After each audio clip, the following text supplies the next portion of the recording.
நல்லா இருக்கும், எல்லாருக்கும் பிடிக்கும். The Chennai Silks-இன் தரமான ஆடி, பெருமை மிக ஆடி. ஒருங்கிணைந்த அதிமுக அப்படிங்கிற ஒரு குரல் எடப்பாடி பழனிசாமி அணிக்குள்ளேயே எழுந்திருக்கு அப்படிங்கிற விஷயத்தை எப்படி பார்க்குறேன்? கடைபிடித்து பார்த்தேன், கூவியும் பார்த்தேன், கொள்வார் இல்லை என்று சொல்லத்தக்க வகையில் நாங்கள் கூவி எடப்பாடி தலைமை, ஒற்றை தலைமை, எடப்பாடி பழனிசாமி இது பிஜேபியை பகைச்சு ஏன்னா மதச்சார்பினை காப்பாற்றுவதற்காக ஏதோ ஒரு புதிய அவதாரம் எடுத்திருக்கிறார். எனவே சிறுபான்மை மக்களை ஓடோடி வாருங்கள், எடப்பாடி பழனிசாமி தலைமைக்கு, திரு இபிஎஸ் அவர்கள் தலைமைக்கு வாக்களிங்கள் என்று கூவி தான் நாங்கள் சொல்லி பார்த்தேன். ஒரு பயிலும் திரும்பி பார்க்கலேன்னு தான் அவர் சொல்கிறாரு. அண்ணன் இபிஎஸ் அவர்களை பற்றி நான் ஏதோ தனிப்பட்ட முறையில் குறை சொல்வதற்கோ தாக்குவதற்கோ இங்கே வரவில்லை. ஆனால் கடந்த கால நிகழ்வுகளை அரசியல் ரீதியாக ஒற்றுமைக்கிற பொழுது இது 10வது தோல்வி. தென் மாவட்டங்கள் இருக்கிற அந்த 10 மாவட்டங்களில் சேர்த்து வெறும் 15 எம்எல்ஏக்கள் தான் அதிமுக கிடைக்குது. மீதமுள்ள எம்எல்ஏக்கள் வட தமிழ்நாட்டில் இருந்தும் குறிப்பாக கொங்கு மண்டலத்தில் இருந்து தானே கிடைச்சாங்க. அது எடப்பாடி பழனிசாமிக்கான வெற்றி தானே. நீங்கள் அந்த தோல்வியை எடப்பாடி பழனிசாமிக்கு சேர்த்துடுறீங்க. கட்டாயம் அவர் மேலே தான் இந்த தோல்வியை சுமத்தணும். அந்த தென் மாவட்ட மக்கள் அந்த தேர்தலை புறக்கணிக்கிறதுக்கு காரணம் 10.5% ஒரு இடஒதுக்கீடு கொடுத்தாருங்கல்ல அவசரமாக. நீங்கள் தென் மாவட்டத்தில் இருக்கிற முக்குளத்தூர் சமூக மக்கள் அதிமுக 2021 வாக்களிக்கலன்னு சொல்கிறீங்க. இந்த மக்களவை தேர்தலில் அந்த வாக்கு அப்போயும் அதிமுகவுக்கு போகலை. ஆனால் ஓ பன்னீர்செல்வத்தால் அந்த வாக்குகளை ஒட்டு மொத்தமாக கொண்டு தேசிய ஜனநாயக கூட்டணியும் ஜெயிக்க வைக்க முடியலையே. நீங்கள் ஒரு ஸ்பாய்லராக தான் இருந்துக்கிட்டே இருக்கீங்க அப்படிங்கிறது உங்களுக்கு தெரியவே இல்லையா? இல்லை, ஸ்பாய்லர்லாங்க அந்த சூழ்நிலை உருவாக்குனது யாரு? நத்தம் விஸ்வநாதன் இருக்கிறாரு, ஆர்பி உதயகுமார் அங்கே தான் இருக்கிறாரு, திண்டுக்கல் ஸ்ரீனிவாசன் இருக்கிறாரு. ஆனால் நீங்கள் என்ன பண்ணுறீங்கன்னா ஓபிஎஸ், டிடிவி, சசிகலா இவங்க 3 பேரையும் முன் வச்சு முக்குளத்தூர் சமூகத்துக்கு எதிராக எடப்பாடி பழனிசாமி செயல்படுறார் அப்படிங்கிற ஒரு கருத்து உருவாக்கத்தை நீங்கள் தான் உருவாக்குறீங்க. இல்லை, நாங்கள் உருவாக்கவே கிடையாது. அந்த சமுதாயத்துடைய உணர்வுகள், அந்த சமுதாய மக்கள் உங்களுக்கு இழைக்கப்பட்ட அநீதிக்கு இட் இஸ் அன் irreparable லாஸ்ன்னு நினைக்கிறாங்க. எடப்பாடி பழனிசாமியினுடைய தலைமையை ஏற்றுக்க ஓபிஎஸ் தயாராகிட்டாரா? இவ்வளோதான் கேள்வி. இது நீங்கள் இது உங்களுடைய இது என்னன்னா உடனடிய அரசியல் நேயர்களுக்கு வணக்கம். அரசியல் களம் நிகழ்ச்சிக்கு உங்களை வரவேற்பது ஜெயலலிதா. அதிமுகவில் மக்களவைத் தேர்தலுக்கு தோல்விக்கான காரணங்கள் குறித்த ஆய்வுக் கூட்டங்கள் நடந்துகிட்டு இருக்கு. அதில் நிறைய விஷயங்கள் வெளிவந்துகிட்டு இருக்கு. இதை தாண்டி செல்லூர் ராஜுக்கு எதிராக சில விஷயங்கள் பேசப்பட்டதாகவும் அதுக்கு செல்லூர் ராஜு இன்னைக்கு விளக்கமும் கொடுத்திருக்காரு. இதெல்லாம் போக விக்கிரவாண்டி இடைத்தேர்தலில் அதிமுகவினுடைய வாக்குகள் யாருக்கு போச்சு அப்படிங்கிற ஒரு கேள்வியும் எழுந்திருக்கு. எடப்பாடி பழனிசாமியினுடைய தலைமைக்கு ஒரு சிக்கல் வந்திருக்கு அப்படிங்கிற மாதிரியான ஒரு தோற்றமும் உருவாயிருக்கு. தொடர்பாக பேசுறதுக்காக ஓ பன்னீர்செல்வத்தினுடைய ஆதரவாளர் முன்னாள் எம்எல்ஏ திரு சுப்ரதன் முன்னாடி இணைஞ்சிருக்கார். பேசலாம் சார். வணக்கம். வணக்கம் ஜெயலலிதா. வணக்கம். இந்த ஒருங்கிணைந்த அதிமுக அப்படிங்கிற ஒரு குரல் எடப்பாடி பழனிசாமி அணிக்குள்ளேயே எழுந்திருக்கு அப்படிங்கிற விஷயத்தை எப்படி பார்க்குறீங்க? இது வரவேற்கத்தக்க ஒரு அம்சம். காரணம் என்னன்னா, தோல்வியிலிருந்து பாடம் கற்றுக்கணுங்கிறது தான் உலக நியதி, யதார்த்தமான உண்மை. ஆனால் தொடர்ந்து அண்ணன் இபிஎஸ் அவர்களை பற்றி நான் ஏதோ தனிப்பட்ட முறையில் குறை சொல்வதற்கோ தாக்குவதற்கோ இங்கே வரவில்லை. ஆனால் கடந்த கால நிகழ்வுகளை அரசியல் ரீதியாக ஒற்றுமைக்கிற பொழுது இது 10வது தோல்வி. அவர் கூட ஒரு பட்டப்பேர் சொல்கிறாங்க, நான் அதை சொல்ல விரும்பலை. 10வது தோல்வி. அப்போ செல்ஃப் இன்ட்ராஸ்பெக்ஷன் சொல்லுவோம்ல, சுய பரிசோதனை எந்த தலைவருமே செய்து பார்த்து கொள்ள வேண்டும். மாண்புமிகு அண்ணன் ஓபிஎஸ் அவர்கள் ஒருங்கிணைப்பாளராகவும் அருமை அண்ணன் இபிஎஸ் அவர்கள் இணை ஒருங்கிணைப்பாளர் இருந்த பொழுது நடைபெற்ற 2021 சட்டமன்ற தேர்தலை நம்ம ஒரு உதாரணமாக எடுத்துக்கலாம். இரட்டை தலைமை இருந்துச்சு. அப்போ பார்த்திங்கன்னா நம்ம although we are not able to stage comeback to power, நாம் ஆட்சிக்கு வர முடியவில்லை என்றாலும் ஒரு கௌரவமான இடங்களை பெற்றோம். கூட்டணி கட்சிகளையும் சேர்த்து 70 தொகுதியில் வென்றோம். பலம்பொருந்திய எதிர்க்கட்சியாக இன்னும் அதை திரு இபிஎஸ் அவர்களுக்கு வேண்டிய சில நண்பர்கள் கூட அம்மா கூட எதிர்க்கட்சி அமர்ந்த காலகட்டத்தில் இவ்வளவு எண்ணிக்கையில் ஜெயிக்கல, அந்தளவு அம்மாவும் மீறிய தலைவர் என்றெல்லாம் அவர்கள் சற்று பொருத்தமில்லாத வகையில் யார் வேணாலும் இருக்கலாம், ஆனால் அம்மாவோட ஒப்பிட்டு அம்மாவும் மிஞ்சிட்டாருங்கிற அளவுக்கெல்லாம் அந்த வெற்றியை அவருடைய அடிப்பொடிகள் சொல்லி தெரிஞ்சாங்க. அது விமர்சனத்துக்கு உள்ளானது. பட் இருந்தாலும் fact is that decent number of seats we have won. அதனால தான் இன்றைக்கி ஒரு பழம்பொருளே எதிர்க்கட்சி தலைவர்னு அவர் தன்னை பிரகடனப்படுத்திக்கிட்டு இருக்காரு. அது இரட்டை தலைமை. அந்த வெற்றிக்கு பிறகு அதே தலைமை தொடர்ந்து தான் நிச்சயமாக அதிமுக இவ்வளோ ஒரு பின்னடைவை சந்திச்சிருக்காரு. இல்லை ஒற்றை தலைமையிலாம் நான் ஆட்சியவே பிடிச்சிருப்பேன் அப்படின்னு சொல்லி நடைபெற்ற சம்பவங்கள்லாம் உங்களுக்கு தெரியும். ஓபிஎஸ் என்ன கட்சியை விட்டு நீக்கினது போன்ற சம்பவங்கள்லாம் உங்களுக்கு தெரியும். அதற்கு பிறகு என்னன்னா, நடைபெற்ற தேர்தல்களில் பார்த்திங்கன்னா ஈரோடு கிழக்கு தேர்தல் இமீடியட்டாக வந்தது. நம்ம 2021 கூட்டணி கட்சியான தமாகாவுக்கு திரு யுவராஜ் நின்னார். 8000 ஓட்டில் தான் தோத்தார். ஆனால் திரு இபிஎஸ் அவர்கள் வந்து அதை வந்து கொங்கு மண்டலம் ஓபிஎஸ் என்ன போட்டி போட வேணான்னு சொல்லுங்கள், திரு அண்ணாமலை சொன்ன ஸ்டேட்மெண்ட் போட்டி போடான்னு சொல்லுங்கள், நான் நின்று மிகப்பெரிய 1,00,000 ஓட்டில் ஜெயிக்கிறேன்னு சொன்னதாக திரு அண்ணாமலை அவர்கள் சொன்னார். அந்த அடிப்படையில் பார்த்தீங்கன்னா, ஆனால் என்னாச்சு, 8000 ஓட்டில் தோற்ற இடத்துல 68,000 ஓட்டில் தோக்குறாரு. எவ்வளோ பெரிய பின்னடைவு. அதற்கு பிறகு பாருங்கள், நீங்கள் இந்த நாடாளுமன்ற தேர்தலில் எடுத்துக்கிட்டிங்கன்னா அதிமுக வந்து இதுவரை கண்டிராத மிகப்பெரிய தோல்வியை வந்து அதிமுக, அதாவது சில பல தொகுதிகளில் வாங்கின ஓட்டை வச்சு ஆவரேஜ் பண்ணி பார்க்குறாங்க. அது உண்மை கிடையாது. இந்த நம்முடைய கூட்டணி கட்சியான தேமுதிக சார்பில் நின்ற திரு விஜயகாந்த், கேப்டன் விஜயகாந்த் அவர்களுடைய அருமை மைந்தர் நின்ற அந்த விருதுநகர் தொகுதியில் வாங்கின ஓட்டுனா, அதுவும் திரு விஜயகாந்த் அவர்கள் மேல் உள்ள ஒரு மக்களுக்குள்ள ஒரு அனுதாபம், ஒரு மறைந்த அந்த சூழலில் அன்றைய அவருக்கு கிடைத்த ஓட்டு. இப்படி சில பல தனிப்பட்ட தலைவர்கள் வாங்கின ஓட்டு. ஆனால் பார்த்தீங்கன்னா தென் மாவட்டங்களில் அனைத்து இந்த அண்ணா திராவிட முன்னேற்ற கழகத்தினுடைய கோட்டைன்னு கருதப்பட்ட தென் மாவட்டங்களில் மொத்தத்தில் 7 தொகுதியில் அதிமுக டெபாசிட் போயிருக்குங்க. சொல்கிறக்கே வெக்கமாக இருக்குது. ஆனால் 5 தொகுதிகள் வந்து தென் மாவட்டங்களில் டெபாசிட் போயிருக்கு.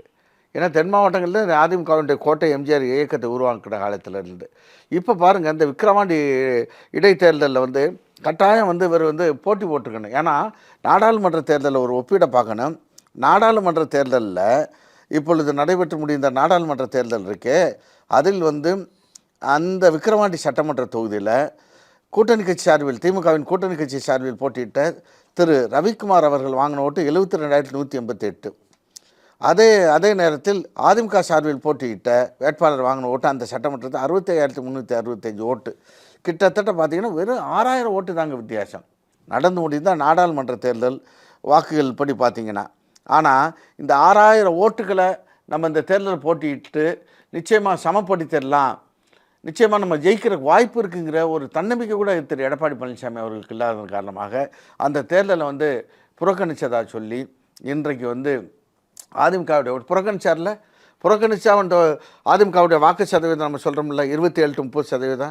இவர் வார்த்தையை வந்து இவருடைய வார்த்தைக்கு தொண்டர்களும் பொதுமக்களும் மரியாதை கொடுத்து நம்ம 30% போலிங் ஆகிருக்கக்கூடாதுல்ல. ஆனால் 84% போலிங் ஆகிருக்கு. வழக்கமாக போலிங் பூத்துக்கு போகாத பொதுமக்கள் சில பல சூழல் காரணமாக போலிங் பூத்துக்கு போகாத கழக தோழர்கள் கூட போய் வாக்களித்ததன் காரணமாக தான் 84% போலிங்காக இருக்குது. அதே வந்து that itself shows is failure as a leader. சொல்ல புரியுதுங்களா? அப்படி அந்த சூழலில் ஒட்டுமொத்த இது பண்ணப்போ அதிமுகவுடைய ஓட்டு பார்த்திங்கன்னாங்க கிட்டத்தட்ட 30% ஓட்டு திராவிட முன்னேற்ற கழகத்திற்கு அப்படியே வந்து ட்ரான்ஸ்ஃபர் ஆகியிருக்கு. 30% ஓட்டு திமுகவுக்கு ட்ரான்ஸ்ஃபர் ஆகிருக்கு. இது எதை காட்டுகிறது? திரு எடப்பாடி பழனிசாமி பண்ண because of political blunder mister Edappadi Palaniswami has done for the first time ADMK cadets have cross voted to the DMK. என்றைக்குமே வந்து அதிமுக தலைவர்கள் கட்சி மாறுவாங்க, ஆனால் தொண்டர்கள் வந்து கட்சியும் மாற மாட்டாங்க, ஓட்டு மாற்றி போட மாட்டாங்க. ஆனால் ஃபஸ்ட் டைம் ஒரு பண்ண தவறின் காரணமாக, இமாலய தவறின் காரணமாக அதிமுகவுடைய வாக்கு இந்த தேர்தலை புறக்கணித்து 30% ஓட்டு திராவிட முன்னேற்ற கழகத்திற்கு அவர்கள் போட்டிருக்கிறார்கள் என்றால் தலைமையின் மீது திரு இபிஎஸ் அவர்களுடைய தலைமையின் மீது நம்பிக்கை இழந்து விட்டார். Altogether they have lost faith in the leadership of mister Edappadi Palaniswami. அதனால்தான் சரி பரவாயில்ல, திராவிட இயக்கத்தினுடைய ஒரு பெரும் சக்தியாக இருக்கக்கூடிய திமுகவுக்கு ஓட்டு போடலான்னு மனமாதிரி போட்டு ஒன்ஸ் வந்து நம்முடைய இதுவரையிலும் நாம் எதிர்க்கட்சியாக பார்த்த திராவிட முன்னேற்ற கழகத்துக்கு ஓட்டு போட்டு பழகிட்டாங்கன்னா இட் வில் பிகம் ரொட்டீன், அது வழக்கமாகிடும். இல்லை அப்படியும் என்ன, கடந்த காலத்திலே வந்து திமுக போட்டியிடாத காலகட்டத்தில் திமுகவினுடைய ஓட்டுகள் வந்து அதிமுகவுக்கு வந்திருக்கு. உதாரணத்துக்கு வந்து 2015 ஆர்கே இடைத்தேர்தலில் மறைந்த முதலமைச்சர் ஜெயலலிதா போட்டியிட்டப்போ திமுக தேர்தலை புறக்கணிச்சது. வாக்குப்பதிவு சதவீதம் அதிகமாக இருந்தது. ஜெயலலிதா வந்து ஒரு வரலாற்று ரீதியான வெற்றி வந்து பெற தான் செஞ்சாங்க. அப்படி ஒன்றும் திமுக ஓட்டுகள் அப்படியே பெர்சன்டேஜ் ஆஃப் போலிங் அம்மா போட்டியிட்டதன் காரணமாக அம்மாவே முதலமைச்சர் பதவியை இழந்த அம்மா மீண்டும் முதலமைச்சராகுவதற்கான வாய்ப்பு என்ற அடிப்படையில் அவரை முதலமைச்சரை தேர்ந்தெடுத்த தொகுதி என்ற பெயரை வரலாற்றில் பதிக்க வேண்டும் என்பதற்காக ஆர்கே நகர் வாக்காளர்கள் பெருவாரியாக வாக்களித்தார்கள். The percentage of polling has also increased. But whereas DMK has not lost its fundamental votes. நீங்கள் அந்த ஓட்டு சதவீத வாக்கு திமுக சதவீதம் போட்டி இல்லை அப்பயும். என்னங்க 2015 திமுக போட்டி இல்லை. திமுகவினுடைய வாக்குகள் இல்லை வந்தாலும் ஆர்கே நகரில் திமுக போட்டியிட்டது. காரணம் புறக்கணிச்சாங்க. இல்லை டிடிவி தினகரன் அப்போ தான் போட்டிட்டாங்க. ஜெயலலிதா அப்போ போட்டி இல்லை. ஓ சரி போட்டி இல்லைன்னு வச்சுக்கோங்க. பட் இருந்தாலும் இந்த சூழ்நிலைகள் வந்து அதோட நீங்கள் ஒப்பிட முடியாது. அது அம்மாவோட தலைமைங்கிறது வேறு, அம்மா முதலமைச்சருங்கிறது வேறு. ஆனால் இந்த தடவை வந்து இவங்க வந்து தொடர் தோல்விக்கு பின்னால் இன்றைக்கு வந்து கழக தோழர்கள் அங்கே வந்து சார் என்னை பொறுத்தளவில் I am very particular in one point that ADMK cadets என்றைக்குமே வந்து மாற்றுக் கட்சிக்கு ஓட்டு போட மாட்டாங்க. சரிங்களா? அது வந்து பழைய சம்பவங்களில் வந்து நீங்கள் வைஸ் வர்சாவாக இருக்கலாம். அதிமுக தொண்டான பொறுத்தளவில் ரெட்டலை தவிர்த்து கூட்டணியாக நின்றால் ஒழிய இல்லாத சூழலில் ரெட்டலைக்கு துரோகம் பண்ணி இன்னொரு கட்சிக்கு ஓட்டு போட மாட்டார்கள். இதே ஃபர்ஸ்ட் டைமுங்க. நீங்கள் தொடர்ச்சியாக வந்து ஒரு 10 தேர்தலில் எடப்பாடி பழனிசாமி தோல்வி அடைஞ்சிட்டார் அப்படிங்கிறத சொல்லிக்கிட்டே இருக்கீங்க. நீங்கள் வந்து ஓ பன்னீர்செல்வம் அந்த கட்சியினுடைய ஒருங்கிணைப்பாளராக இருந்து சந்தித்த தேர்தல்களையும் சேர்த்து வந்து எடப்பாடி பழனிசாமியுடைய கணக்கில் எழுதுறீங்க. இப்போ நீங்கள் சொன்னீங்க 2021 வந்து நம்ம உதாரணத்துக்கு எடுத்துக்கலாம். நம்ம வந்து ஆட்சியை பிடிக்க முடியலனாலும் ஒரு கௌரவமான வெற்றியை பெற்றோம் அப்படின்னு ரெட்டை தலைமையில் அதை வந்து நம்ம ஒரு 2 பார்ட்டாக பிரிச்சுக்கலாம். திண்டுக்கல்ல தொடங்கி கன்னியாகுமரி வரைக்குமான தென் மாவட்டங்களில் இருக்கிற 58 சட்டப்பேரவை தொகுதிகளில் 2021 அதிமுக 15 இடங்கள்லையும் கூட்டணி 2 இடங்கள்லையும் வந்து வெற்றி பெறாங்க. ஆனால் அதில் வந்து அதிமுகவுடைய 65 எம்எல்ஏக்களை இது பண்ணோன்னா தென் மாவட்டங்களில் அந்த இருக்கிற அந்த 10 மாவட்டங்களில் சேர்த்து வெறும் 15 எம்எல்ஏக்கள் தான் அதிமுக கிடைக்குது. மீதமுள்ள எம்எல்ஏக்கள் வந்து வட தமிழ்நாட்டில் இருந்தும் குறிப்பாக கொங்கு மண்டலத்தில் இருந்து தானே கிடைச்சாங்க. அது வந்து எடப்பாடி பழனிசாமிக்கான வெற்றி தானே. நீங்கள் அந்த தோல்வியை வந்து எடப்பாடி பழனிசாமிக்கு சேர்த்துடுறீங்க. கட்டாயம் அவர் மேலே தான் இந்த தோல்வியை சுமத்தணும். அந்த தென் மாவட்ட மக்கள் வந்து அந்த தேர்தலை புறக்கணிக்கிறதுக்கு காரணம் 10.5% ஒரு இடஒதுக்கீடு கொடுத்தாருங்கல்ல அவசரமாக. அந்த சட்டமன்ற அம்மா காலத்து அம்மா வென்று அமைத்து கொடுத்த ஆட்சியுடைய கடைசி கூட்டத்தொடர் கடைசி நாளில் வந்து 10.5% என்று நாங்கள் வந்து வன்னியர் சமூகத்திற்கோ வன்னியர் பெருமக்களுக்கோ உள்ஒதுக்கீடு கூடாது என்பதல்ல எங்களுடைய கொள்கை என்பது அது சட்டத்தாடு என்ன, அது வந்து சட்டத்தால் அங்கீகரிக்கக்கூடிய வகையில் வந்து முறையான by following due process law என்ன that legislation must have been passed in the assembly. சரிங்களா? அந்த சட்ட திருத்தம் சட்டத்துக்கு உட்பட்டு சட்டம் ஏற்றுக்கொள்ளக்கூடிய வகையில் அதை உருவாக்கி இருக்க வேண்டும். ஆனால் அவர் என்ன பண்ணால் அவசர கோலத்தில் அள்ளி தெளிப்பதை போல அதுக்கு ஒரு உள்நோக்கம் இருக்குங்க ஜெயலலிதா. காரணம் என்ன, அவர் சார்ந்த அந்த சேலம் மாவட்டத்தில் எடப்பாடி தொகுதி மட்டும் இல்லை, சேலம் மாவட்டத்திலேருந்து இங்கே சேலம் பிளாக்லேருந்து மேட்டூர்லேருந்து ஆரம்பித்தா வன்னியர் பெருமக்களுடைய பாப்புலேஷன் அதிகம். ஸோ வந்து அந்த அவங்களுக்கு if at all Vanniyar community was to be pleased vote transfer will be very easier to ADMK அப்படின்ட்டு எஸ்பெஷலி டு த வெஸ்டர்ன் ரீஜன். அந்த மேற்கு இவர் சார்ந்த அந்த பகுதியில் வெஸ்டர்ன் நார்த்தன் ரீஜனில் ஓட் ட்ரான்ஸ்ஃபர் ஆகிரும் அப்படிங்கிற ஒரு எண்ணத்தில் வந்து அவர் அதை பண்ணார். அதோட விளைவு என்னன்னா each action will have equal and opposite ரியாக்ஷனுங்கிறது தானே நியூட்டனோட லா. அந்த லா எல்லாருக்குமே பொருந்தும், அரசியலுக்கும் பொருந்தும். அந்த அடிப்படையில் தென் மாவட்டங்களில் இந்த 10.5% இது எம்பிசிக்கு இந்த 20% இடஒதுக்கீடு வந்து 106 சமுதாயங்கள் இருக்குது.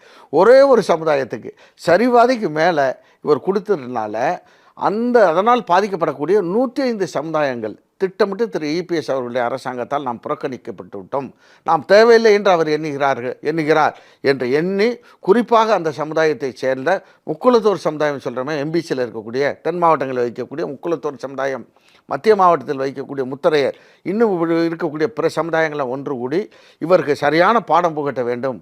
அதற்கு தேர்தல் தான் சரியான வழி. பேரறிஞர் பிள்ளை அண்ணா சொல்வார் என்ன, repose faith in ballots not in புல்லட்ஸ்ன்னு சொல்வார். என்ன, ஓட்டு முறையில் நம்பிக்கை வையுங்கள், வேட்டு முறையில் அல்ல என்பார். ஆனால் இந்த இடத்துல ஓட்டு கேட்டு அவர் வரட்டும், நாங்கள் அவருக்கு பாடம் புகட்டுறோம் என்று மக்கள் எடுத்த ஒரு உறுதிமொழியின் காரணமாகத்தான் தென் மாவட்டங்களில், சரிங்களா, நீங்கள் கேட்ட கேள்விக்கு தென் மாவட்டங்களில் பெருவாரியாக வாழக்கூடிய நான் சொன்ன குறிப்பிட்ட இந்த 10.5% இடஒதுக்கீடால் பாதிக்கப்பட்டவர்கள் என்று உணர்ந்த அந்த சமுதாய மக்கள் அதிமுகவிற்கு வாக்களிக்கவில்லை. குறிப்பாக தலைவருக்கும் அம்மாவிற்கும் தொடர்ந்து வாக்களித்த அந்த மக்கள் இந்த தங்களுக்கு இணைக்கப்பட்ட அநீதிக்கு பரிகாரம் தேடிக்கொள்ள வேண்டும், இவருக்கு பாடம் புகட்ட வேண்டும் என்று தான் திட்டமிட்டு அவருக்கு வாக்களிக்கவில்லை. அதுதான் காரணமே தவிர ஓபிஎஸ் அண்ணன் மேல் அந்த பழியை சுமத்தவும் முடியாது. இரட்டை தலைமை இருந்த காலத்தில் தான் அங்கே இடங்கள் குறைந்தது என்று சொல்வது பொருத்தமற்ற வாதம். நீங்க வந்து தென் மாவட்டத்தில் இருக்கிற முக்குளத்தூர் சமூக மக்கள் அதிமுக 2021 வாக்களிக்கலன்னு சொல்றீங்க. இந்த மக்களவை தேர்தலில் அந்த வாக்கு அப்போயும் வந்து அதிமுகவுக்கு போகல. ஆனா ஓ பன்னீர்செல்வத்தால் அந்த வாக்குகளை ஒட்டு மொத்தமா கொண்டு வந்து தேசிய ஜனநாயக கூட்டணியும் ஜெயிக்க வைக்க முடியலையே. நீங்க ஒரு ஸ்பாயிலரா தான் இருந்துகிட்டே இருக்கீங்க அப்படிங்கிறது உங்களுக்கு தெரியவே இல்லையா? இல்லை, ஸ்பாயிலர்லாங்க. அந்த சூழ்நிலை உருவாக்குனது யாரு? அந்த சூழலை உருவாக்குனது யாரு? நாங்கள் அதுதானங்க சார். இப்போ திரு செல்லூர் ராஜா அவர்கள் மிக தெளிவாக சொல்லியிருக்காரு.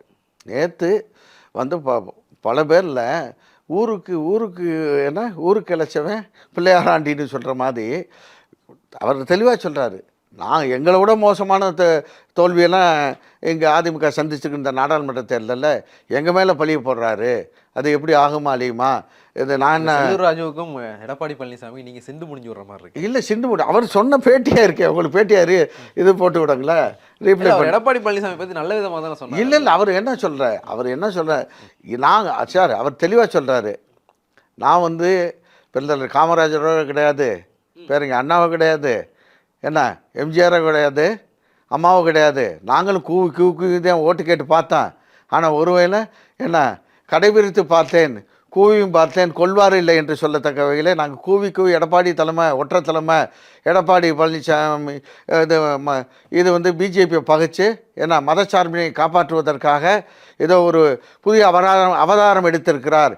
எனவே சிறுபான்மை மக்களை ஓடோடி வாருங்கள், எடப்பாடி பழனிசாமி தலைமைக்கு திரு இபிஎஸ் அவர்கள் தலைமைக்கு வாக்களிங்கள் என்று கூவி தான் நாங்கள் சொல்லி பார்த்தேன். ஒரு பயிலும் திரும்பி பார்க்கலேன்னு தான் அவர் சொல்கிறாரு. அது மட்டும் இல்லை, திரு மோடிக்கு சில சமுதாயங்கள் வாக்களித்து விட்டது, சில ஜாதி மதச்சார்பு நல்லா புரிஞ்சுக்கோங்க brother. மதச்சார்பின்மையில் in secularism, those who repress faith in the so-called secularism, which is the core principle of our Indian democracy. சொல்கிறது புரியுதுங்களா? இந்த மதச்சார்பின் நம்பிக்கை வைத்திருந்த மக்கள் எல்லாம் ராகுல் காந்தி பிரதமராக வேண்டும் என்று வாக்களித்து விட்டார்கள். எனவே வந்து ஒரு பிரிவினர் வந்து மோடிக்காக வேண்டி ஜாதி ரீதியாக வாக்களித்தார்கள், ஒரு பிரிவினர் ராகுல் காந்திக்காக வாக்களித்தார்கள். இவர் வேற சொல்லி பார்த்தேன், இவருக்காக வேண்டி யாரும் வாக்களிக்க தயாரில்லை. இல்லை, அதோட பொழிப்புரை அதான what is the hidden meaning in it? What does it imply? Sellur Raju Edappadi Palaniswami எதிர்க்கிறாருன்னு சொல்றீங்க. இல்லை எதுக்கு? அவருடைய கருத்து அவர் மேல் குற்றம் சொன்னதுக்காக அவர் தெளிவான விளக்கத்தை சொல்கிறார்.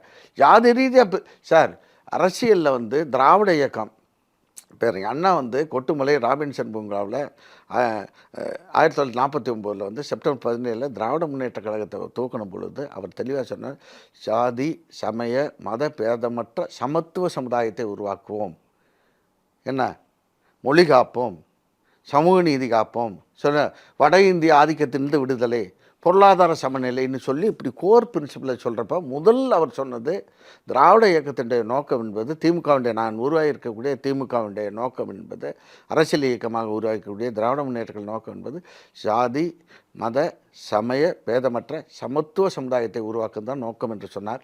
அதன் அடிப்படையில் தான் அண்ணாவிற்கு பிறகு வந்த டாக்டர் கலைஞர் அவர்களும் டாக்டர் நாவலர் போன்ற தலைவர்களும் கட்டி காத்தார்கள். புரட்சித்தலைவர் எம்ஜிஆர் அதே கொள்கையில் உறுதியாக இருந்தார், அம்மா அதை விட உறுதியாக இருந்தார் அதே கொள்கையில்.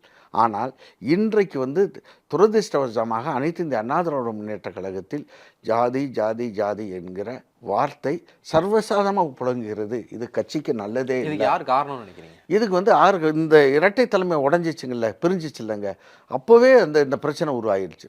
காரணம் என்னென்னா by natural course or something else, I do not know. Mr. Edapadi Palaniswamy is being aided and advised by Mr. Velumani and Thangamani. அப்படி பார்க்குறப்ப அதை ஒரு குழுவாக பார்க்குறாங்க.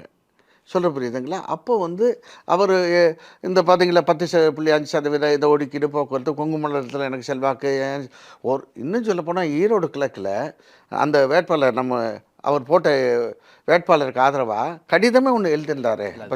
இல்லை சரி okay, we will drop it.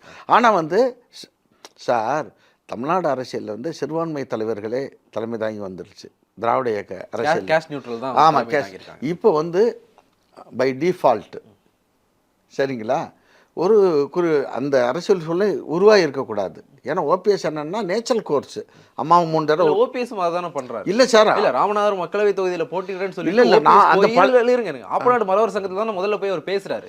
Appanadu இல்ல it is not like that brother. நானும் அங்கே தேர்தல் பணிக்கு போயிருந்தேன். ஆப்பநாடு மரவர் சங்கத்துல போய் ஓபிஎஸ் பேசவே இல்லைங்க. எல்லா சமுதாயத்தையும் அப்போ முதல்ல போனது எங்க? இல்லை சார், அவங்க அந்த சமுதாய மக்கள் வந்து தேடி வர்றாங்க சார். இப்போ நான் இருக்கேன்னு வைங்களேன், நான் ஒரு ஊருக்கு போனேன், என்ன சார்ந்த என்னை அடையாளம் தெரிஞ்சுட்டு வர்றாங்கன்னா அது என்னுடைய குற்றம் இல்லை, உண்மையிலே சொல்ல புரியுதுங்களா? அதே மாதிரி அண்ணன் ஓபிஎஸ் அண்ணன் அவர்கள் வந்து அங்கே இருக்கக்கூடிய தேவர் சமுதாயத்துக்கு அங்கே இருக்கக்கூடிய அந்த இது கோல்டு வார் தெரியுமில்ல, தேவர் சமுதாயம், தேவேந்திர சமுதாயம், நம்முடைய மறைந்த மாபெரும் தலைவர் இமானுவேல் சேகரனார் நினைவிடத்திற்கு வந்து அஞ்சலி செலுத்தினார். இமானுவேல் சேகரனாருடைய அருமை புதல்வி அவங்கள் வந்து குடும்பத்தோடு வரவேற்றாங்க, இன்முகத்தோடு வரவேற்றாங்க. எல்லாத்தையும் அவர் வந்து எல்லா சமூக தலைவர்களையும் சந்தித்தார். எல்லா சமுதாய மக்களும் அவரை ஆதரித்தார்கள். அதனால் தான் எங்களுக்கு இப்பொழுது எழுந்த சட்ட ரீதியாக திரு இபிஎஸ் அவர்கள் எங்கள் மேல் தொடுத்த வழக்கின் காரணமாக எங்களால் சட்ட ரீதியாக திரு இபிஎஸ் அவர்கள் தொடுத்த வழக்கின் காரணமாக கோர்ட் எங்களுக்கு தடை விதித்து இருக்கிறது. எதுக்கு? சின்னத்தை ரெட்டலை பயன்படுத்தக்கூடாது, கொடியை பயன்படுத்தக்கூடாது, இது வந்து கட்சியோட லெட்டர் பேடை பயன்படுத்தக்கூடாதுன்னு எங்களுக்கு வேஷ்டியை வந்து அதுக்கு இது இல்லை. தெர் இஸ் நோ பாராட்டால் ஓபிஎஸ்ன்னு என்னத்துக்கு அதை கூட ஒரு சொல்லுன்னு ஆனால் நல்ல சரி. மிஸ்டர் ஜெயலலினி கொஞ்சம் கூர்ந்து கவனிங்க. இது எதுவுமே இல்லாமல் எங்களுக்கு சின்னம் கிடையாது, கொடி கிடையாது, கட்சி பேர் கிடையாதுங்க. 15 நாட்கள் வேட்பாளர் ஓபிஎஸ் அறிவிக்கப்படுறாரு. சுயேட்சை சின்னத்தில் ஒன்று எடுத்துகிட்டு போய் நாங்கள் வந்து 3.5 லட்சம் ஓட்டு வாங்கியிருக்கோம்னா நீங்கள் சொல்கிற எல்லாத்தையும் ஒத்துக்கிறேன். நீங்கள் என்ன சொல்கிறீங்கன்னா எடப்பாடி பழனிசாமி ஜாதி ரீதியாக அந்த கட்சியை பிளவுபடுத்திட்டார் அப்படிங்கிற குற்றச்சாட்டை முன்வைக்கிறீங்க. நீங்கள் அதுக்கு கவுண்டரை நீங்கள் என்ன பண்ணீங்க? நீங்களும் வந்து முக்குளத்தூர் சமூக மக்களை ஒருங்கிணைக்கிற வேலையை பார்த்தீங்க. அதிமுகவுக்கு காலங்காலமாக விழுந்துக்கிட்டு இருந்த ரெட்டலைக்கு விழுந்துக்கிட்டு இருந்த முக்குளத்தூர் சமூக வாக்குகளை ரெட்டலையை விட்டு வேற பக்கம் திருப்பினீங்க. நீங்களும் வந்து பதிலுக்கு ஒரு ஜாதி தானே கையில் எடுத்து. நாங்கள் திருப்பவே கிடையாதுங்க. திருப்புனது 10.5. நீ ஏன் புள்ளி விவரத்தை மறந்துட்டு திருப்புனது இல்லை 2021 விழுந்த அளவுக்கு வாக்கு கூட 2024 விழுகலை. எங்க 2021 தென் மாவட்டங்கள் அதிமுக வாக்குகள் 2024 விழுகலை. அதுக்கு நான் அந்த கிளைமை கூட நீங்க எடுத்துக்க மாட்டீங்களா? அதற்கான அரசியல் காரணமும் எடப்பாடி தான் பொறுப்பேற்றுக்கணும். அவரை முதலமைச்சர் ஆக்கின திருமதி சசிகலாவை கட்சியை விட்டு நீக்கினது யார்? அவர் வந்து தனக்கு சிறைச்சாலை உறுதின்னு தெரிஞ்ச முன்னாடி கூட இந்த அம்மா உருவாக்கணும், ஆட்சியை உருவாக்கணுன்ட்டு கூவத்தூரில் தங்கியிருந்து ஒரு முதலமைச்சர் அமர வச்சுட்டு தானே போனாங்க. 4 ஆண்டு காலம் விடுதலை ஆன பிறகு அவங்க திரும்பி வந்தப்போ ஓசூரில் வந்து அவர் கட்டின காரில் இந்த கொடியை கட்டினார் யார்? அது அந்த மக்கள் வந்து வருத்தப்பட மாட்டாங்களா? அந்த அம்மா முதலமைச்சர் ஆக்கின அம்மாவை கட்சியை விட்டு நீக்கினது தவறு இல்லையா? இவருக்கு பக்கபலமாக இருந்த திரு தினகரன் அன்றைக்கு துணை பொதுச் செயலாளராக இருந்தவரை அவரை கட்சியை விட்டு நீக்கினது இல்லையா? இப்படி தெரியாமல் ஓபிஎஸ் அண்ணி வரவேந்து பொதுக்குழுவில் பாட்டில்களை விட்டு எரிஞ்சு கட்சி விட்டு நீக்கலையா? பாட்டிலை விட்டு எரிஞ்ச சம்பவத்தில் இவர் அங்கே தானே உட்காந்துருக்காரு. துணை முதலமைச்சராக இருந்தார் ஓபிஎஸ். இவருக்கு முன்னாடி 3 தடவை முதலமைச்சராக இருந்தவர். எவ்வளோ தூரம் பரந்த மனப்பான்மை, எல்லாத்தையும் தாங்கிக் கொள்ளக்கூடிய, எதையும் இதையும் வேண்டும் என்று பேருங்க அண்ணா சொல்வார். அந்த அடிப்படையில் இவரை முதலமைச்சராக உட்கார வச்சு பக்கத்தில் உட்காந்தாரே. அந்த பெருந்தன்மை மதிப்பது உண்மை இருந்தால் பாட்டில் விட்டு வீசினப்போ ஒரு மைக்கு பிடிச்சி பேசியிருக்கணும்ல. என்ன தயவுசெய்து வந்து ஒழுக்கம் வேண்டும், கட்டுப்பாடு வேண்டும். அவர் யார்? நம்மின் மூத்த சகோதரர். கருத்து வேறுபாடு. அவர் வெளில போகிறாங்கன்னா விட்டுருங்க. Let them peacefully leave the place. Don't throw என்ன unnecessary திங்ஸ் ஆன் தம் அப்படின்னு சொல்லியிருக்கணுமா இல்லையா? ஏன் சொல்லலை? அப்போ வந்து இதெல்லாம் அந்த அவங்களுக்கு சார்ந்த தொடர்ந்து அவரை நீங்க சொல்ற இந்த 3 பேரையும் இணைக்கிற ஒரே புள்ளி அது. ஆமாங்க, அந்த மக்கள் இல்ல இப்ப நீங்க ஜாதி தானே கவுண்டர் அந்த உணர்வை உருவாக்குறாரு. அந்த உணர்வு அந்த திரு எடப்பாடி பழனிசாமி அவர்கள் தொடர்ந்து ஒரே சமுதாயத்தைச் சேர்ந்த திரு சசிகலா அம்மையார், திரு தினகரன், திரு ஓபிஎஸ் உட்பட இப்படி 3 பேரும் தெரியாமோ ஒரே சமுதாயத்தை சேர்ந்தவர்கள் மேலே ஒரு தொடர் நடவடிக்கை எடுத்ததன் காரணமாக இவர் நம்ம சமுதாயத்தை அழிப்பதற்கான முயற்சி முதல் இதை வந்து ஓபிஎஸ் அணி தான் இந்த மாதிரி வந்து கொண்டு போறாங்க. நீங்க அப்படி பார்த்தா எடப்பாடி பழனிசாமி பின்னாடி முக்குளத்தூர் சமூகத்துல இருந்து யாருமே இல்லையா? நத்தம் விஸ்வநாதன் இருக்கிறாரு, ஆர்பி உதயகுமார் அங்கதான் இருக்கிறாரு, திண்டுக்கல் சீனிவாசன் இருக்கிறாரு. ஆனா நீங்க என்ன பண்றீங்கன்னா ஓபிஎஸ், டிடிவி, சசிகலா இவங்க 3 பேரையும் முன் வச்சு முக்குளத்தூர் சமூகத்துக்கு எதிராக வந்து எடப்பாடி பழனிசாமி செயல்படுறாரு அப்படிங்கிற ஒரு கருத்து உருவாக்கத்தை நீங்க தான் உருவாக்குறீங்க. நாங்கள் உருவாக்க கிடையாது. அந்த சமுதாயத்துடைய உணர்வுகள், அந்த சமுதாய மக்கள் வந்து உங்களுக்கு இழைக்கப்பட்ட அநீதிக்கு இட் இஸ் அன் irreparable லாஸ்ன்னு நினைக்கிறாங்க. ஈடு செய்ய முடியாத ஒரு இழப்பு, ஒரு அவமானம்னு நினைக்கிறாங்க. இப்போ இல்லங்க சொல்ற மாதிரி எடப்பாடி பழனிசாமி பக்கம் முக்குளத்தூர் சமூகத்துல இருந்து யாருமே இல்லைன்னு வைங்களேன், நீங்க சொன்ன மாதிரி அந்த மக்களே வந்து நம்ம சமுதாயத்துக்கு வந்து ஒரு துரோகம் பண்றாரு அப்படிங்கிற முடிவுக்கு வருவாங்க. ஓபிஎஸ் உடைய பொருளாளர் பதவி யாருக்கு போச்சு? திண்டுக்கல் சீனிவாசனுக்கு தானே போச்சு. பொதுச் செயலாளர் எடப்பாடி பழனிசாமி இருக்கார். 2 துணை பொதுச் செயலாளர்கள், ஒரு துணை பொதுச் செயலாளர் நத்தம் விஸ்வநாதன் தானே இருக்கிறார். இந்த மாதிரி வந்து அவருக்கு பின்னாடி மால் இருக்காங்க. செல்லூர்ராஜ் அவர் பின்னாடி தான் இருக்கார். ராஜன் செல்லப்பா அவர் பின்னாடி தான் இருக்கார். ஆனா நீங்க என்ன பண்றீங்கன்னா ஓபிஎஸ், டிடிவி சசிகலா இந்த 3 பேருக்கு நடந்த அநீதியை இது முக்குளத்தூர் சமூகத்துக்கு நடந்த அநீதி அப்படின்ற மாதிரி எடுத்துட்டு போறீங்க சார். அந்த சமுதாயம் வந்து இவங்களுக்கு இழைக்கப்பட்ட அந்த அநீதியை தான் பேரிழப்பை எடுக்கிறதே தவிர, நீங்கள் சொன்னீங்கல்ல, இவர்கள்லாம் வந்து நம்முடைய சமுதாயத்துக்கு எதிர்ப்பாக இவரை உருவாக்கின இத்தனை பேருக்கு துணைன்ற இத்தனை பேருக்கு எதிர்ப்பாக திரு எடப்பாடி பழனிசாமி செயல்பட்டிருக்காரு. ஆனால் இவர்கள் வந்து அதை பற்றி கொஞ்சம் கூட உணர்வு இல்லாமல் திரு எடப்பாடி பழனிசாமியோட இவங்க இருக்கிறாங்களேன்ட்டு இவங்க மேலே அந்த சமுதாயம் வெறுப்பு கொண்டிருக்கிறதே தவிர நிச்சயமாக இவங்களுக்கு இந்த 3 பேருக்கு கொடுக்கக்கூடிய ஆதரவை இவர்களுக்கு அந்த சமுதாயம் தயாரில்லை, தரவும் இல்லை. அதுதான் பிரச்சனை. இல்ல இப்ப கூட பாருங்களேன், இவங்களை அங்கீகரிக்கல. இவங்களை எப்படி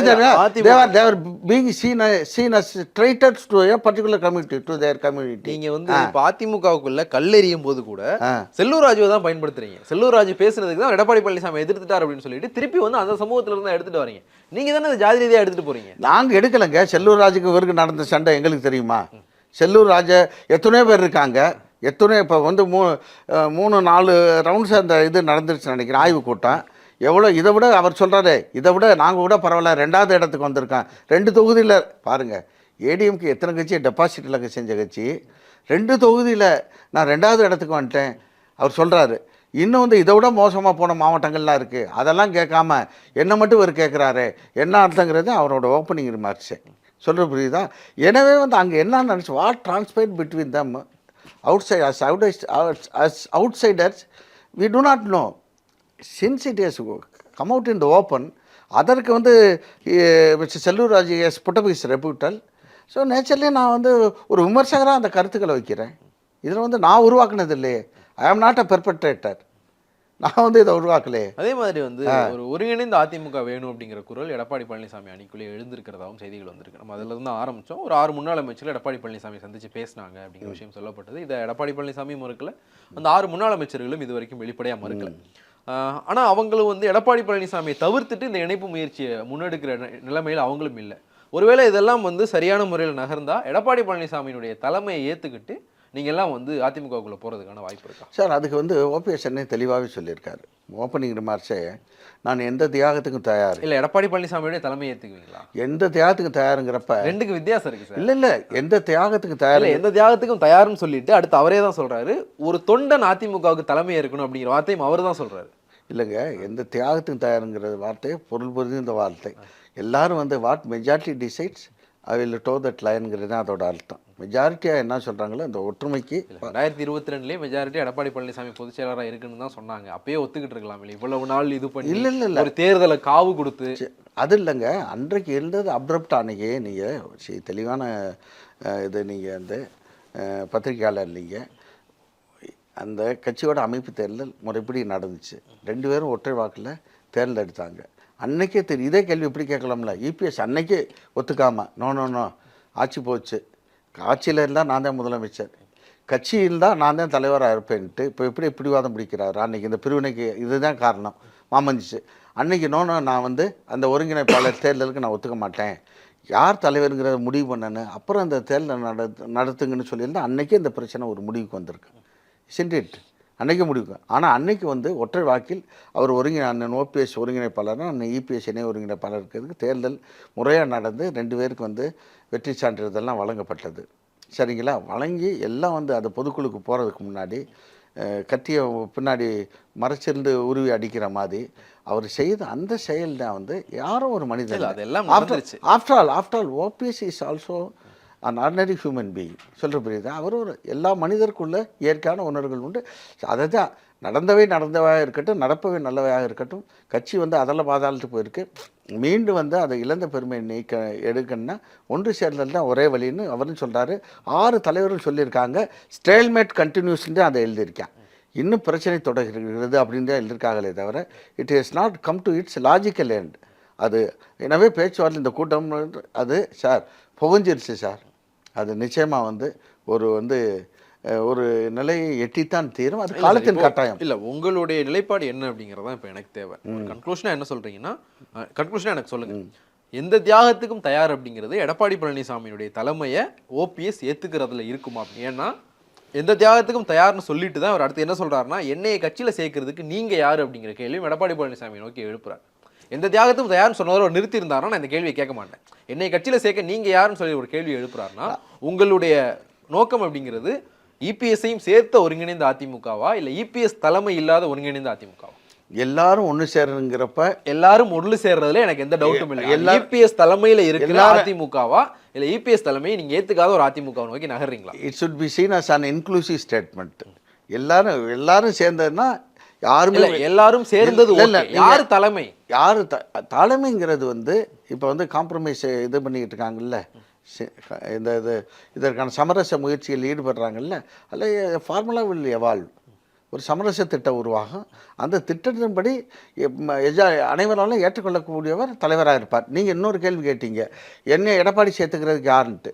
எடப்பாடி திரு இபிஎஸ் அவர்கள் மதுரை ஏர்போர்ட்டில் போய் கண்ணாமண்ணான்னு பேசுகிறாருங்க. ரொம்ப தரந்தாலும் ஓபிஎஸ் விமர்சனத்தின் காரணமாக நான் அவரை சேர்த்துக்க மாட்டேன்னு. அப்போ தான் ஏப்பா என்னைக்கு நான் உங்கள்கிட்ட விண்ணப்பம் போட்டேன் சேர்த்துக்க சொல்லி. கேட்ட கேள்விக்கு தான் பதில். It is only reaction to an action. சரிங்களா? அவர் சொன்னதுக்கு தான் பதிலே தவிர, எனவே அதை விட்டு போட்டு ஒரு பகுதியை விட்டுட்டு இன்னொரு பகுதியை மட்டும் நீங்கள் கேட்கறது சரி. சிம்பிளான கொஸ்டின். எடப்பாடி பழனிசாமி அதிமுக பொதுச் செயலாளர், இதை ஏற்றுக்கிட்டு ஓபிஎஸ்ஸால் அந்த கட்சியில் போய் செயல்பட முடியுமா? அவ்வளோதான். அந்த கேள்வியே எழலை. இப்போ அந்த கேள்விக்கான தேவை எழவில்லை என்று தான் நான் கருதுகிறேன். இல்லை சார், இப்போ இந்த 6 முன்னாள் அமைச்சர்கள் பேசினாங்கன்னு செய்தி வந்ததில்ல. SP Velumani, Thangamani, Sengottaiyan, Natham Viswanathan, KP Anbazhagan, CV Shanmugam, இவங்க 6 பேரும் போயிட்டு நீங்கள் தலைவராக இருக்க வேணாம், ஓபிஎஸ் நாங்கள் கட்சிகளை கொண்டு வரோன்னு பேசலை. இன்னமும் அவங்க எடப்பாடி பழனிசாமியுடைய தலைமையை தான் ஏற்றுக்கிட்டு இருக்காங்க. அவங்க உள்ளே கூப்பிட்றதுனாலும் எடப்பாடி பழனிசாமி தலைமையாக இருக்கிற கட்சிக்குள்ளே தான் அவங்கள கூப்பிடுவாங்க. எடப்பாடி பழனிசாமியினுடைய தலைமையை ஏற்றுக்க ஓபிஎஸ் தயாராகிட்டாரா? இவ்வளோதான் கேள்வி. இது நீங்கள் இது உங்களுடைய இது என்னென்னா காசிப்பிங்னு சொல்லுவோம், அசம்ஷனை தான் சொல்கிறீங்களே தவிர இது it is not exactly what is going to happen. அப்படி பார்த்தீங்கன்னா அந்த 6 பேரும் போய் சேர்ந்தது இன்னும் காசிப்பிங்காக தான் இருக்குது. இல்லை 6 பேர் சேர்ந்த சம்பவம் இது உறுதிப்படுத்தப்பட்ட ஒரு செய்திங்க. அவங்க என்ன சொல்லலாம்னா, அன்னை கட்சி ரொம்ப மோசமான நிலைமைக்கு போயிடுச்சு. அவங்கெல்லாம் all the 6 leaders are very strong என்னங்க ப்ரொவின்ஷியல் லீடர்ஸ். இப்போ அண்ணன் முன்னாள் சட்டமைச்சர் சிவி சண்முகம் எடுத்துனா வடக்கு பகுதி அப்படியே வச்சுருக்காங்க. அதே மாதிரி நத்த விஸ்வநாதன் தலைவர் காலத்திலேருந்து நிச்சயமாக தென் மாவட்ட அரசியல் தட்பவெப்பநிலை நன்கு உணர்ந்தவர். இப்படி இருக்கக்கூடிய திரு வேலுமணி ஆகட்டும், தங்கமணி ஆகட்டும், ஏன்னா கொங்கு மண்டலத்திலே இன்றைக்கு அதிமுக 3வது இடத்துக்கு, வேலுமணியோட கோட்டை என்று சொல்லக்கூடிய 3வது இடத்துக்கு ரொம்ப மோசமான ஓட்டு வாங்கியிருக்கு அண்ணாமலை எவ்வளோ கம்பேர் பண்ணுறப்ப. சரிங்களா? அப்படி பார்க்குறப்ப பாருங்கள், இந்த கட்சி இருக்குங்க, ஒரு கூட்டணி கட்சி, நாமக்கல்ல நாடாளுமன்றத்தில் ஜெயிச்ச கட்சி பார்த்தீங்களா, கொங்கு மக்கள். எவ்வளோ நம்பிக்கையோடு திரு தங்கமணியை அணுகுனார், முடியலை. செங்கோட்டையன் நீங்கள் அவருடைய அரசியலில் சீனியாரிட்டி இவங்க எல்லாம் அதே மாதிரி கேபி வடக்கு பகுதியில் நிச்சயமாக கேபி அன்பழகனுக்கு ஒரு ஹோல்டு இருக்குது. அம்மாவுக்கிட்ட 2 பேரில் அமைச்சர், ஒரு தடவை உள்ளாட்சித்துறை அமைச்சர், பவர்ஃபுல் போர்ட்ஃபோலியோஸ் வச்சு ஹேண்டில் பண்ண உயர்கல்வித்துறை அமைச்சர் அம்மா காலத்திலே. ஸோ இவங்கெல்லாம் assess after seriously assessing the ground realities they come to a conclusion. ஒன்று சேர்ந்தால் ஒழிய வேறு வழியே இல்லை. அவங்களுடைய கன்க்ளூஷன் விடுங்க சார். உங்கள் கன்க்ளூஷன் எடப்பாடி பழனிசாமியுடைய தலைமையை ஏற்றுக்குவீங்களா இல்லையா? அந்த இதுக்கு காலம் பதில் சொல்லும். Time will be the best. எந்த தியாகம் பண்ணுவோன்றதுக்குள்ள எடப்பாடி பழனிசாமி தலைமை ஏற்றுக்கிறது வராது. இல்லை, எந்த சூழல் எழக்கூடிய சூழலுக்கு தகுந்தவாறு அந்த எந்த தியாகம் பண்ணுவோம் என்கிற பொருள் அடங்கும். பார்ப்போம். நினைவும் கருத்து வரைக்கும் மிக்க நன்றி. ரொம்ப நன்றி ஜெயலானி. மற்றும் ஒரு நிகழ்ச்சியை சந்திக்கலாம். நன்றி, வணக்கம். எல்லாமே நல்லா இருக்கும், எல்லாருக்கும் பிடிக்கும். சென்னை சில்க்ஸின் தரமான ஆடி, பெருமை மிக ஆடி.